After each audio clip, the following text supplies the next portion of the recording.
사사기 12장의 말씀을 보니까 이 에브라임 사람과 암몬 사람들과의 그 전투에서 아니죠, 에브라임이 암몬과의 전투에서 왜 자기들을 부르지 않았냐, 이 길르앗의 입다에게 따져 물었다가 옛날과는 다르죠. 기드온 때랑은 전혀 다르게 서로 싸움을 하게 되어서 42,000명이나 죽는 그런 일들이 생기고, 그리고 나서 입다가 이제 사사가 된 지 6년 만에 죽었더라, 뭐 이렇게 얘기가 나오고, 이어서 3명의 사사가 순서대로 등장을 합니다. 입산이라는 사사, 또 엘론이라는 사사, 압돈이라는 사사가 등장을 하는데, 뭐 오늘 짧게 나와 있긴 하지만 뭐 그들이 뭐 어떻게 구원하고 뭐 평화를 도모하고 그런 것보다는 그들의 뭐 자녀들 이야기 나오고, 뭐 결혼 이야기 나오고, 뭐 낙이 탔다는 이야기 나오고, 그러니까 한마디로 보면은 뭐 이스라엘 백성들에게 평화를 전하고 그들을 잘 다스리는 것보다는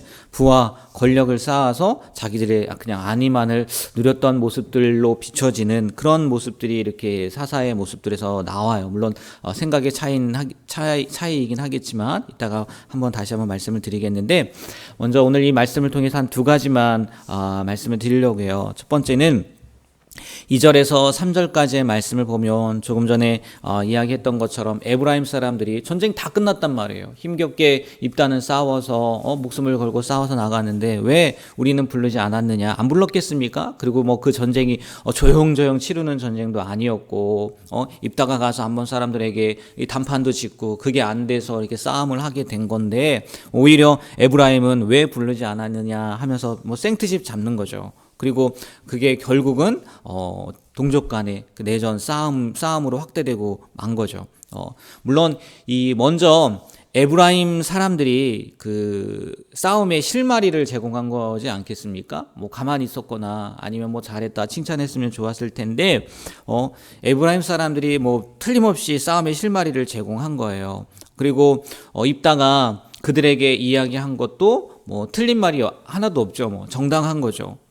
그런데 여기서 우리가 생각해 봐야 될 게 뭐냐면, 뭐 과연 입다가 하는 행동이 전부 다 옳았느냐는 거예요.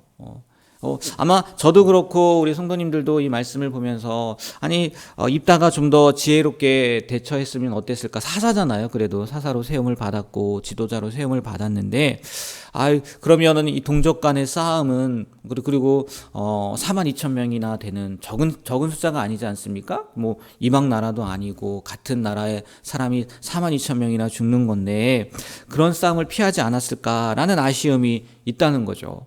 서두에도 말씀드렸듯이 기드온 때도 똑같이 이러한 일이 일어났지 않습니까? 에브라임이 나중에 뒤늦게 와서 왜 우리 뒤늦게 불러가지고 더 큰 일 우리가 더 많이 도울 수도 있었는데 왜 그렇게 했느냐라는 거에 기드온은 지혜롭게 대처를 하잖아요. 물론 그때는 이 에브라임 사람들이 두 방백을 죽이는 일이 있었기 때문에 그렇게 할 수 있는 여건이 마련되었다라고 생각할 수는 있겠지만, 그럼에도 불구하고 아쉬움이 남는단 말이에요. 에브라임 사람들을 그냥 어떤 방법을 통해서 높이던지, 뭐 나중에 또 기회가 있다거나 뭐 이렇게 얘기했으면 좋지 않았을까. 그러니까 자기를 낮추고 상대를 높일 수 있었던 그 기드온처럼 그런 지혜로운 말을 했으면은 이 싸움이 아니라 그냥 잘 풀을 수도 있었는데 라는 생각이 들잖아요. 여러분 그런 얘기 들어보셨잖아요. 패는 처음 들어보나요? 네, 칼보다 강하다라는 말 들어보셨잖아요. 근데 그것뿐만이 아니라 혀도 칼보다 강한 것 같아요. 말도 칼보다 강한 것 같아요. 말에 대한 속담들이 정말 많이 있지 않습니까? 말 한마디로 천년빛 갖는다는 얘기도 있고 정말 많잖아요. 말은 이처럼 상대의 노를 이렇게 다시 한번 이렇게 격발한다고 해야 되나요? 불꽃같이 타오르게 하기도 하는 반면, 한편으로는 수그러뜨릴 수도 있는 게 말이라는 거죠. 말. 사실 대부분의 싸움을 보면요, 어디서부터 시작되냐면 이 말부터 시작되더라고요. 그렇지 않아요? 여러분 싸움을 잘 보면요, 물론 표정도 있고 하는 행동도 있어요. 근데 뭐 우리 집에서도 마찬가지예요. 분명히 말로 인해서 일어나는 경우가 굉장히 많더라고요. 말을 잘못해서 안 싸울 때도 싸움을 하게 되는 경우도 있고, 제가 또 실수한 거를 얘기하면 안 되겠어요. 지혜로운 사람은요, 자기 혀를 잘 다스린다는 거예요. 잘 다스린다는 거예요. 힘으로 뭐 어떠한 성도 빼앗을 수 있는 용사라 할지라도요, 그 힘으로요, 상대의 마음까지는 빼앗을 수 없어요. 그렇지 않습니까? 그런데요, 지혜로운 말은요, 상대방의 마음을 감동시킬 수도 있다는 거죠. 그래서 성뿐만이 아니라 그 상대방의 마음까지도 돌이킬 수 있는, 돌아오게 할 수 있는 능력이 뭐에 있는 거예요? 말에 있는 거예요, 말에.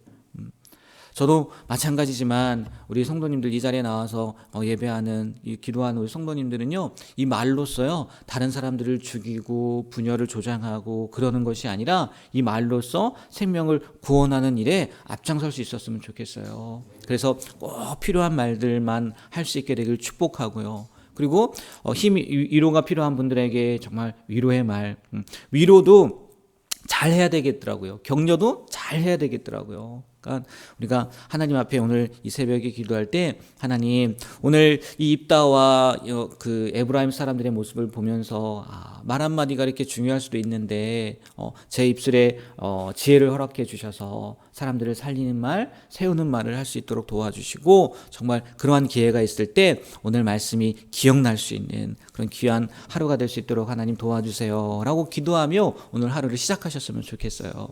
그리고 두 번째는요, 위에서도 잠깐 언급했지만 사사들, 뒤에서 이어서 나온 사사들이 있지 않습니까? 입산, 엘론, 그런 사사들이 있는데, 압돈도 마찬가지고, 저는 여러분들에게 저는 목사 같지 않은 목사가 되고 싶습니다 라는 거는 나쁜 의미가 아니잖아요. 그죠?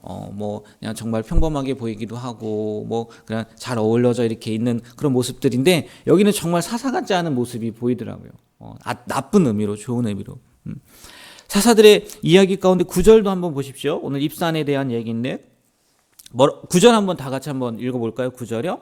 그가 아들 30명과 딸 30명을 두었더니 그가 딸들을 밖으로 시집 보냈고 아들들을 위하여는 밖에서 여자 30명을 데려왔더라. 그가 이스라엘의 사사가 된 지 7년이라. 이 말씀을 보면요, 보세요. 아들, 딸 60명이에요. 합쳐서 60명. 그리고 그 60명을 다 어떻게 한 거예요? 결혼시켰다고 얘기가 나와요. 출가시키고 며느리를 받아들이고 다 그랬다는 얘기 아니겠습니까? 여러분, 한 명 결혼하기가 쉬워요? 어려워요? 한 명 결혼시키기가. 네, 어렵죠. 그죠? 아직 뭐 못 해보셨지만, 저도 못 했어요. 해보신 분은 알겠지만 정말 쉽지 않을 거란 말이에요. 근데 지금 몇 명이에요? 자그만치 60명이에요. 60명. 그리고요, 보니까 배우자를, 그 며느리를요, 타 지역에서 데려왔더라고요. 타 지역에서. 이게요, 이 입산에 대한 전부예요. 기록의 전부예요. 7년 동안 이스라엘을 다스렸던 사사 입산에 대한 내용이란 말이에요. 이스라엘 사사로서 제가 조금 전에도 말씀드렸듯이 어떠한 일을 했느냐, 평화를 위해서 무슨 일을 했느냐, 뭐 그런 내용은 한마디도 기록은 되어 있지 않는데, 아들 30, 딸 30 떴는데 60명 다 장가 보내고 시집 보냈더라. 그 얘기밖에 없어요. 이게 정말 사사로서 바람직한 모습인가, 생각해 볼 수 있다는 거죠. 근데 이게 한편으로는 또 아까 말씀드렸듯이 장가가고 시집 갔다는 거는 평화로웠다는 얘기잖아요. 아들 30, 딸 30을 시집 보내고 장가 가는데 아무런 문제가 없었다, 평화로웠다, 뭐 그런 것들을 묘사하는 표현이기도 할 수 있을 거예요. 만약에 좋은 의미로 본다고 하면. 그런데 동시에 나쁜 의미로 보면은 이 사사가요, 그냥 일상의 삶에 매여서 영적인 거, 이스라엘 백성을 위한 거, 그거에는 뭐 전혀 신경을 안 쓴 거다라고 생각할 수도 있다는 거죠. 노아의 시대 한번 생각해 보세요. 노아의 시대 창세기 말씀을 보면요, 분명히요, 홍수 멸망을 앞두고 있었는데도 그때 뭐라고 표현되어 있냐면은 그때 사람들이 다 장가가고 시집 갔다는 거예요. 그냥 일상의 삶, 하나님의 말씀에 귀 기울이지 않고 그냥 일상의 삶에 빠져서 살았다는 거예요. 이 말씀을 통해서요, 우리도 그냥 일상의 삶을 사느라 뭐 그냥 여기서 표현했던 것처럼 장가가고 시집가는 거, 지금 우리의 삶으로 비춰본다면 자녀들 낳고 자녀들 키우고 직장 생활하고, 뭐 그게 나쁘다는 건 아니죠. 뭐 정말 나쁘다는, 그게 무슨 죄겠어요. 일상생활하는 게 죄겠습니까? 결코 죄가 아니죠. 그런데 그것만, 오늘 사사의 기록에서 그것만 나왔던 것처럼 우리의 삶 가운데에도 그냥 일상의 삶만 사는 거예요. 삶만. 그러면 그게 과연 하나님 보시기에 하나님이 우리를 통해서 원하시는 모습일까?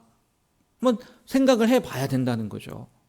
시집가고 장가가고 먹고 마시고 내가 하고 싶은 일 하고 그게 나쁘다는 건 아니지만 우리도요 오늘 말씀을 통해서 그거에만 내가 몰두해 있고 그것만 빠져 있진 않나. 이 세상에서 어떻게 사는 것에만 관심을 갖고 있진 않나. 이 사사들의 그 세 명의 사사들이 거의 비슷해요. 다른 얘기가 없어요. 이 세 명의 사사를 통해서 나에게는 이러한 모습들이 비춰지진 않나. 내가 이들처럼 정말 세상 일에만 시집가고 장가가는 일에만 몰두하고 살고 있지는 않았나. 오늘 말씀을 통해서 고민해 보시고 또 생각해 보시고 그랬다면 얼른 돌이켜야 될 것이고 나는 안 그런 것 같은데 그러면 지금 하고 있는 일들 지금 나에게 맡겨주신 일들에 최선을 다하는 살면 될 것 같아요. 오늘 이 짧은 말씀이지만 이 말씀을 통해서요 이 두 가지를 생각해 봤으면 좋겠어요. 하나님 오늘 저에게 지혜로운 혀를 허락해 주셔서 내가 사람을 살리고 생명을 살린 일 연결되는 것 같기도 해요. 일상에 빠져서 정말 그게 전부인 것처럼 살지 않도록 하늘을 바라볼 수 있도록 오늘 하루를 살면서 고개를 들고 한번 하나님을 바라보고 또 나에게 맡겨진 사명이 무엇이 있을까 이렇게 고민해 볼 수 있는 그런 귀한 시간이 되는 오늘 하루가 되는 우리 중앙교회 모든 성도님들의 삶이 되시길 주님의 이름으로 축복합니다. 네, 기도하겠습니다. 하나님, 오늘도 사사기의 말씀을 통해서 오늘 하루 우리가 어떠한 모습으로 살고 또 무엇을 기도해야 할지 알려주심에 또 깨닫게 하심에 감사드립니다.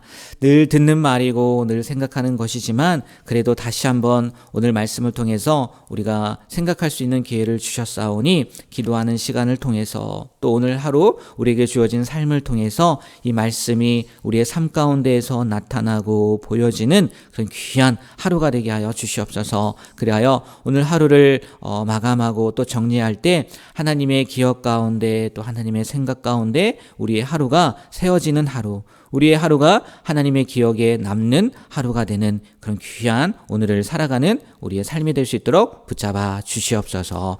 예수님의 이름으로 기도합니다. 아멘.